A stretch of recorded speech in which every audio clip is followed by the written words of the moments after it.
태양은 수소와 헬륨으로 이루어진 거대한 구체이지만 단지 태양계의 중심에 머무는 존재가 아닙니다.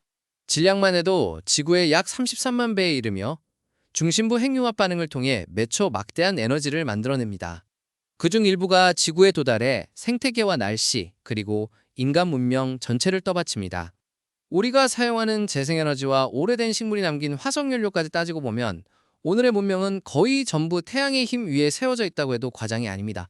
그래서 오래전부터 사람들은 한 가지 질문을 던져왔습니다.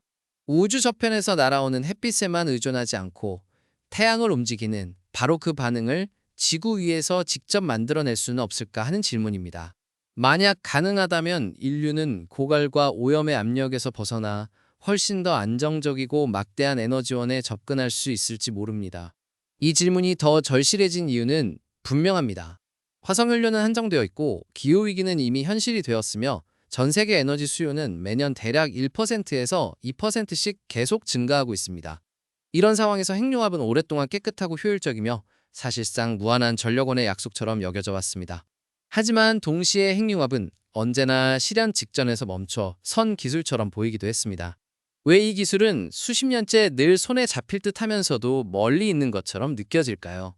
그 답을 이해하려면 먼저 태양이 어떻게 빛나는지부터 다시 봐야 합니다. 20세기 초만 해도 과학자들은 태양이 무엇으로 그렇게 오랫동안 빛을 내는지 정확히 알지 못했습니다. 한때는 별이 중력으로 조금씩 수축하면서 열을 낸다는 설명이 유력했습니다. 실제로 중력 수축은 목성처럼 내부 열을 내는 천체를 설명하는 데 지금도 중요합니다. 하지만 태양처럼 오랜 시간 막대한 에너지를 방출하는 별을 설명하기에는 턱없이 부족했습니다. 전환점은 질량과 에너지의 관계를 이해하면서 찾아왔습니다. 헬륨 원자핵의 질량은 수소 원자핵 4개를 단순히 더한 값보다 조금 작습니다. 프랜시스 에스턴의 질량 측정은 바로 그 미세한 차이를 보여주었고, 아서 에딩턴은 그 사라진 질량이 에너지로 바뀐다고 해석했습니다. 이 작은 질량 차이가 에너지로 바뀔 수 있다면 별 내부에서 수소가 헬륨으로 융합되는 과정만으로도 태양의 엄청난 광출력을 설명할 수 있습니다. 결국 별은 거대한 핵융합로였고 우주에서 가장 흔한 원소인 수소를 더 무거운 원소로 바꾸며 빛을 내는 존재라는 사실이 드러났습니다. 이 원리를 지구에서 재현할 수 있다면 장점은 분명해 보입니다. 핵분열 발전은 희귀하고 불안정한 무거운 원자핵을 쪼개 에너지를 얻는 방식입니다. 반면 핵융합은 훨씬 흔한 가벼운 원자핵을 결합하는 과정입니다. 게다가 이상적으로 보자면 부산물도 상대적으로 단순합니다. 그래서 핵융합은 오랫동안 더 깨끗하고 더 지속 가능한 차세대 에너지처럼 이야기되었습니다. 하지만 태양과 지구의 차이는 결정적입니다. 태양 내부는 너무 뜨겁기 때문에 전자와 원자핵이 분리된 플라스마 상태가 됩니다. 핵융합은 바로 이 플라스마 안에서 일어납니다. 문제는 태양이 그 플라스마를 붙잡아둘 수 있는 엄청난 중력을 갖고 있다는 점입니다. 반면 지구에서 만드는 플라스마는 양이 매우 적고 압력도 훨씬 낮습니다. 태양처럼 자연스럽게 가둬둘 수 없기 때문에 같은 반응을 일으키려면 훨씬 더 극단적인 조건을 인공적으로 만들어야 합니다. 대표적인 예가 프랑스에 건설 중인 국제 핵융합 실험로 ITER입니다. 이 장치는 거대한 진공 용기 안에 플라스마를 넣고 핵융합을 시도하지만 그 안에 실제로 들어가는 플라스마 물질의 양은 몇 그램 수준에 불과합니다. 반응실은 거대하지만 밀도는 낮고 태양처럼 입자를 자연스럽게 압축해주는 중력도 없습니다. 압력이 낮기 때문에 태양 중심보다 훨씬 높은 온도가 필요합니다. 태양 중심이 약 1500만 도라면 지상 핵융합 장치는 약 1억 5천만 도까지 끌어올려야 합니다. 이 정도로 뜨거운 물질은 일반 용기 속에 담을 수 없습니다. 벽에 닿는 순간 플라스마는 식어버리고 동시에 용기 자체도 손상됩니다. 그래서 과학자들은 플라스마를 진공 속에 띄워둔 채 유지하는 방법을 고민해왔습니다. 여기서 크게 두 가지 접근이 등장합니다. 첫째는 자기장 가둔 방식입니다. 플라스마는 전하를 띤 입자들의 집합이기 때문에 강한 자기장으로 움직임을 제어할 수 있습니다. 이 방법은 강력한 자석을 고리 형태로 배치해 플라스마를 도넛 모양으로 붙잡아두고 그 안에서 반응을 유지하려는 방식입니다. 토카막이 대표적인 설계이고 ITR도 바로 이 구조를 사용합니다. 둘째는 관성 가둔 방식입니다. 작은 연료 펠릿에 강력한 레이저나 입자를 쏴 순간적으로 압축하고 가열해 아주 짧은 시간 동안 핵융합이 일어나는 조건을 만드는 방법입니다. 반응은 잠깐 일어나고 곧 사라지지만 그 짧은 순간에 충분한 에너지를 얻는 것이 목표입니다. 계속 오래 붙잡아두는 대신 짧은 시간 동안 너무 빠르게 눌러서 반응이 먼저 일어나게 하겠다는 발상입니다. 두 방식 모두 쉬운 길이 아닙니다. 자기장 가둠은 거대한 전력을 오래 안정적으로 공급해야 하고, 관성 가둠은 훨씬 더 큰 순간 전력을 정교하게 쏟아부어야 합니다. 장비는 극단적인 조건을 견뎌야 하고 반복 작동에 따른 손상도 큽니다. 무엇보다 진짜 발전소가 되려면 반응에서 얻는 에너지가 반응을 시작하는 데 쓴 에너지보다 커야 합니다. 여기서 또 하나의 오해가 드러납니다. 많은 사람이 핵융합이라면 태양처럼 수소를 그대로 태워 헬륨을 만든다고 생각하지만, 지상 핵융합은 그런 방식으로는 사실상 불가능합니다. 태양 중심에서는 양성자 두 개가 결합해 중수소로 이어지는 연쇄 반응이 일어납니다. 그러나 이 첫 단계부터 엄청나게 비효율적입니다. 양성자 두 개가 융합하려면 먼저 서로 극도로 가까워져야 합니다. 그래야만 강한 핵력이 작동해 두 입자를 끌어당길 수 있습니다. 원자핵 규모인 10-15승리터 수준까지 접근해야 한다는 뜻입니다. 하지만 둘 다 양전하를 띠고 있으므로 전기적 반발력이 매우 강하게 작용합니다. 태양 중심의 높은 온도에서도 입자들이 가진 운동에너지는 이 장벽을 정면으로 넘기기에 턱없이 부족합니다. 그럼에도 태양에서 핵융합이 가능한 이유는 양자역학 때문입니다. 양성자는 입자이면서 동시에 파동처럼 행동하기 때문에 아주 드물지만 에너지 장벽을 뚫고 지나가는 양자 터널링이 일어납니다. 문제는 그 확률이 너무 낮다는 점입니다. 게다가 양성자 하나가 중성자로 바뀌어야 하는 과정은 약한 핵력이 매개하므로 더욱 비효율적입니다. 실제로 대부분의 시도는 금방 원래의 양성자쌍으로 되돌아갑니다. 결국 태양에서조차 양성자 하나가 실제로 핵융합에 참여하기까지 평균 수십억 년이 걸립니다. 이 느린 속도는 태양에게는 축복이지만 지구의 발전소에는 재앙입니다. 태양은 엄청난 수의 양성자를 품고 있으므로 아주 낮은 반응 확률도 누적되어 막대한 에너지를 냅니다. 하지만 인간이 만든 작은 장치 안에서는 그런 방식이 통하지 않습니다. 지구 위에서 양성자 핵융합을 의미 있는 규모로 일으키는 것은 통계적으로 사실상 불가능합니다. 그래서 연구자들은 다른 연료를 선택했습니다. 핵심은 중수소와 삼중수소입니다. 중수소는 수소 원자에게 중성자가 하나 더 붙은 형태이고, 삼중수소는 중성자가 두 개 붙은 더 무거운 수소입니다. 이 조합은 태양의 양성자 반응보다 압도적으로 반응성이 높습니다. 이미 필요한 중성자가 들어있기 때문에 반응 도중 양성자를 중성자로 바꾸는 느린 단계를 건너뛸 수 있기 때문입니다. 중수소와 삼중수소가 융합하면 헬륨 원자핵 하나와 중성자 하나가 생기며 그 과정에서 엄청난 에너지가 방출됩니다. 연료 1g만으로도 매우 많은 화석연료에 맞먹는 에너지를 얻을 수 있다는 계산이 나옵니다. 그래서 대부분의 핵융합 프로젝트는 결국 이 조합을 중심으로 설계됩니다. 하지만 연료를 바꾸자마자 새로운 문제가 쏟아집니다. 가장 먼저 등장하는 것이 중성자 문제입니다. 중성자는 전하가 없기 때문에 자기장으로 붙잡을 수 없습니다. 따라서 반응에서 나온 에너지의 상당 부분을 실은 채 장치 바깥으로 날아가 버립니다. 이 에너지를 회수하려면 반응실 주변에 블랭킷이라는 층을 두어 중성자를 흡수하고 열로 바꿔야 합니다. 결국 많은 설계가 다시 물을 끓여 증기를 만들고 터빈을 돌리는 전통적인 발전 방식으로 돌아옵니다.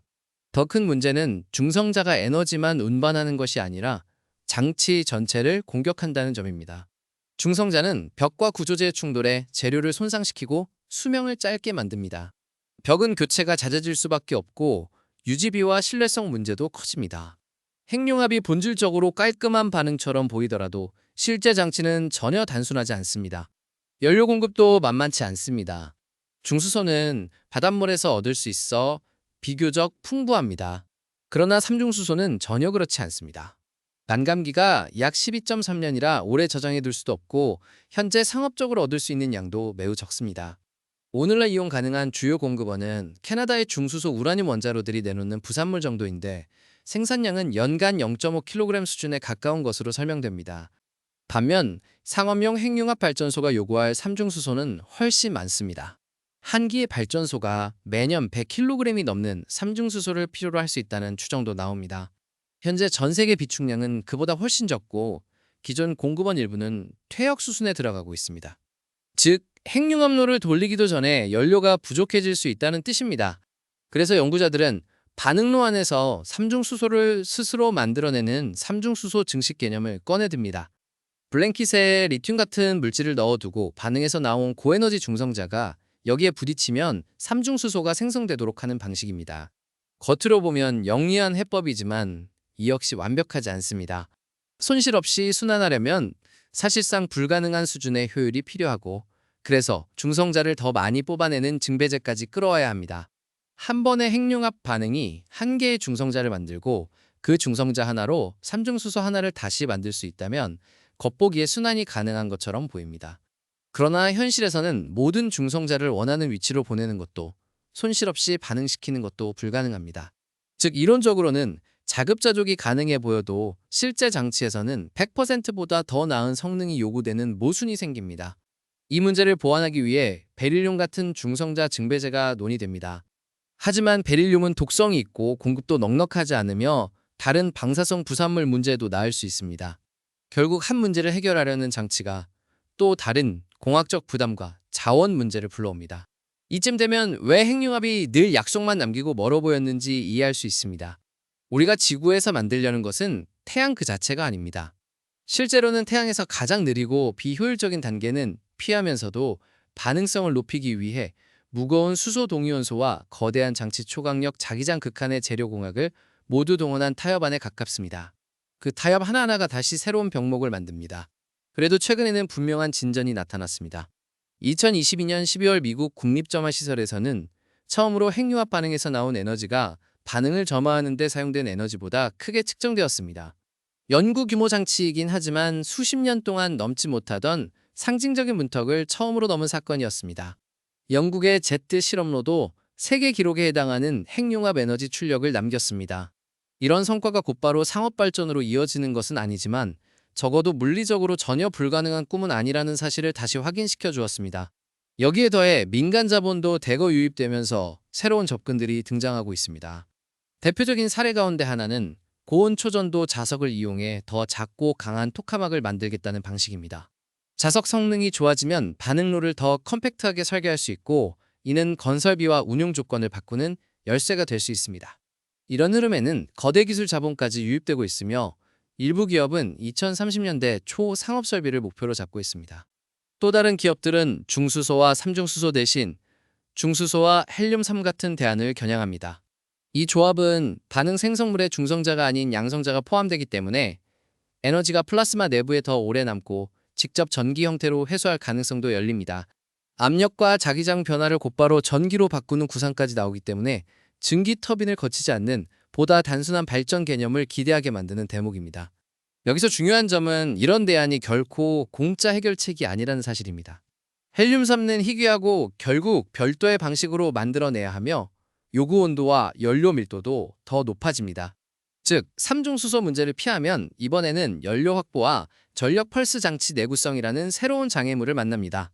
전문가들이 냉정한 태도를 유지하는 이유도 어느 접근이든 결국 물리 문제를 공학 문제로 바꾸는 과정에서 엄청난 비용과 복잡성이 생기기 때문입니다.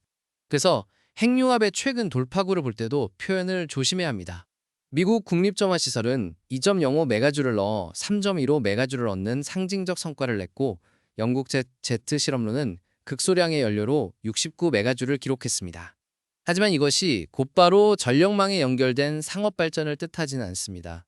장치 전체 효율과 연속 운전, 재료 교체 주기, 연료 순환 유지비까지 고려하면 아직 넘어야 할 단계가 훨씬 많습니다.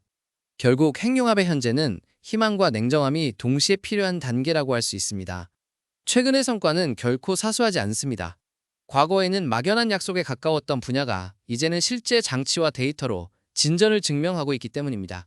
그러나 동시에 여전히 연료 공급 중성자 손상, 열 회수 재료, 내구성, 경제성, 장치 복잡성이라는 커다란 벽이 남아 있습니다. 따라서 핵융합은 당장 태양을 지구에 내려놓는 기술이 아니라 수많은 불완전한 근사회를 쌓아 올리며 현실적인 발전원으로 다가가고 있는 공학 프로젝트라고 보는 편이 정확합니다. 어떤 접근이 먼저 상업화에 도달하든 혹은 여러 접근이 서로 다른 역할을 나눠 갖게 되든 앞으로의 에너지 체계에서 핵융합이 중요한 자리를 차지할 가능성은 충분합니다. 다만 그 미래가 오더라도 그것은 단순한 기적의 순간으로 열리지는 않을 것입니다. 태양의 힘을 흉내내는 일은 결국 물리학의 난제뿐 아니라 재료공학과 공급망 경제성 장치, 신뢰성을 모두 동시에 해결해야 하는 긴 싸움입니다. 핵융합이 늘 30년 뒤에 있다는 말이 반복된 이유도 여기에 있습니다. 그럼에도 지금 이 분야가 다시 주목받는 이유는 분명합니다. 이전보다 더 나은 자석이 있고 더 강한 레이저가 있으며 더 좋은 계산 도구와 제어 기술이 생겼습니다. 무엇보다 공공연구와 민간 투자가 동시에 움직이며 한 가지 정답이 아니라 여러 경로를 실험할 수 있는 환경이 만들어지고 있습니다. 우리는 지구 위에 진짜 별을 만들 수는 없습니다.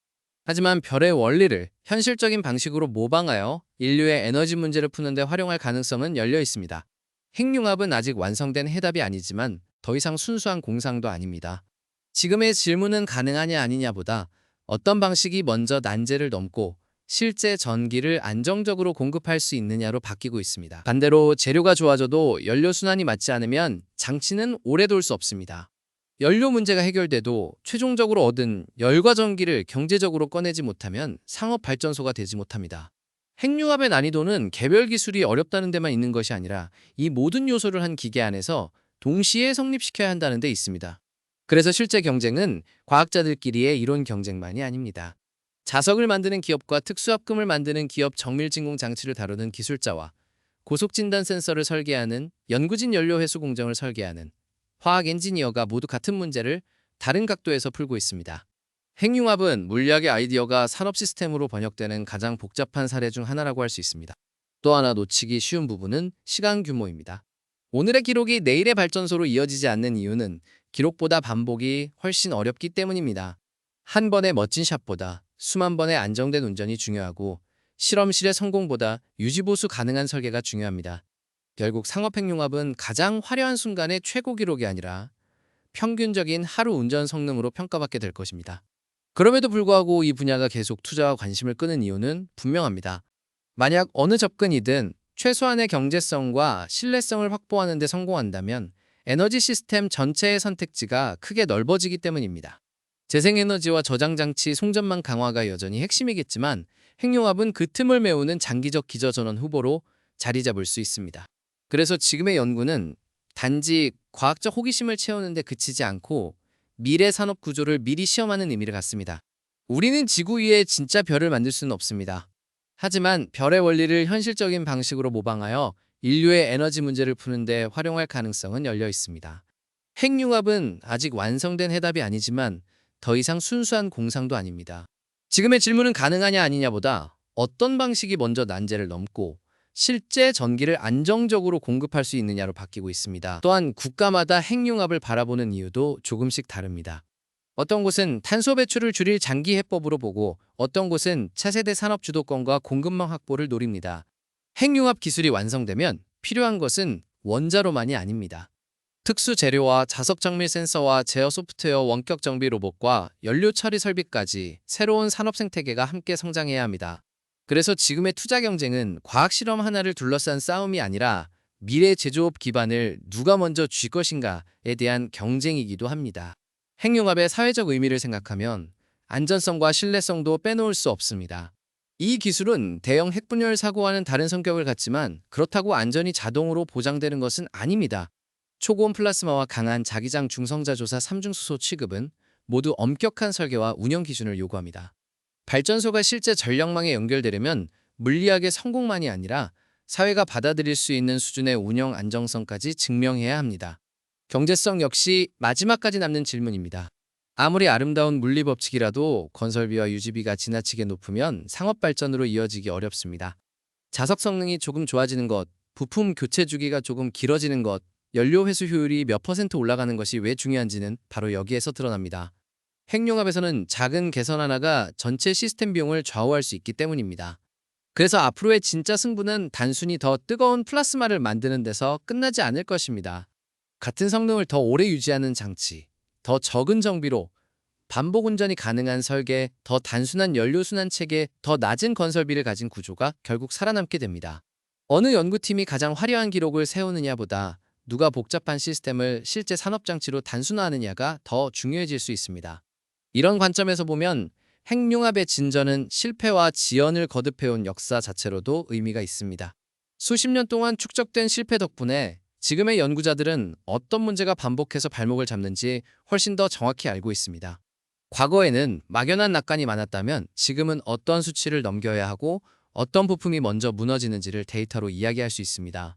그래서 오늘의 진전은 단지 더 좋은 결과가 나왔다는 뜻이 아니라 문제를 훨씬 더 정직하게 볼 수 있게 되었다는 뜻이기도 합니다.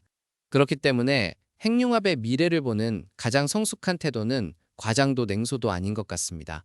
당장 모든 에너지 문제를 해결해줄 기적이라고 믿는 것도 틀리고 영원히 불가능한 꿈이라고 잘라 말하는 것도 성급합니다. 오히려 지금 보이는 현실은 핵융합이 매우 어려운 기술이지만 동시에 이전보다 훨씬 더 구체적인 형태로 접근되고 있다는 사실입니다. 즉, 가능성은 분명히 존재하지만 그 가능성을 현실로 바꾸는 데는 여전히 긴 시간과 정교한 공학이 필요합니다. 우리는 지구 위에 진짜 별을 만들 수는 없습니다. 하지만 별의 원리를 현실적인 방식으로 모방하여 인류의 에너지 문제를 푸는 데 활용할 가능성은 열려 있습니다. 핵융합은 아직 완성된 해답이 아니지만 더 이상 순수한 공상도 아닙니다. 지금의 질문은 가능하냐 아니냐보다 어떤 방식이 먼저 난제를 넘고 실제 전기를 안정적으로 공급할 수 있느냐로 바뀌고 있습니다.